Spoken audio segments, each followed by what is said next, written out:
Alas 5 na, pagod na ang hininga pila sa jeep. Amoy usok, amoy luha. Binibilang ang barya sa palad na magaspang. Kasya pa ba sa bigas o itutulog na lang? Habang sa DR ko na opisina sa itaas, may pumipirma ng cheque, may buhay na wagas. Ang buwis ko'y pampakintab ng sasakyan ninyo. Habang ang sapatos ko butas na ang swelas nito.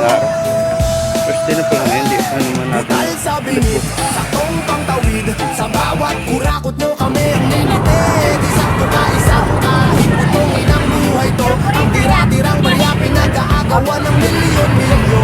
Bulsa nyo'y peligro, sa amin ay dusa. Kami ang taya, sa sugal ninyong madaya.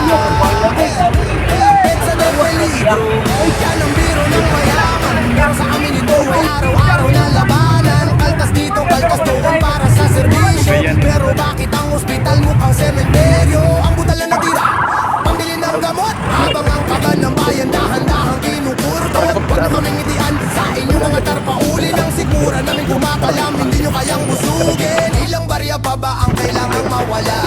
Ilang pamilya pa ang magtitiis sa baha? Habang ang bulsa nyo'y parang balon na malalim. Ang kinabukasan namin inilubog nyo sa dilim. Hayop magnanakaw, saan napunta ang pondo? Ang butal sa bingit, yan na lang ang natira sa mundo. Butal sa bingit, saktong pangtawid. Sa bawat kurakot nyo kami ang ninitid. Isang tuka, isang kahig, putungin ang buhay ko. Ang tira-tirang barya pinag-aagawan ng milyon-milyo. Bulsa nyo'y peligro, sa amin ay dusa. Kami ang taya, sa sugal ninyong madaya.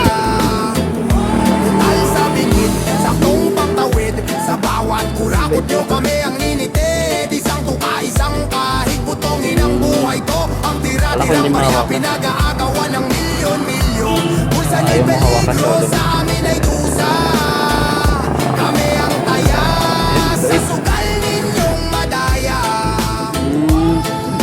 Butal, bingit. Kulang pa to. May bahay lang ako dito, may sinama ko na kayong dalawa. Pero maraming pusa sa boarding house na pinalayas na ng may-ari. Kasi doon sila tumatay sa taas. Wala na kami maibigay. Anong susunod? Wala na may. Takot sila doon sa dalawang gaman. Bye-bye. Hindi na ako, ito na ang tama. Papinapuno ng sumpa. Parang listahan ng utang na hindi ko naman nakuha. Ito na tayo sa boarding house. SSS, PhilHealth tax na walang hanggan.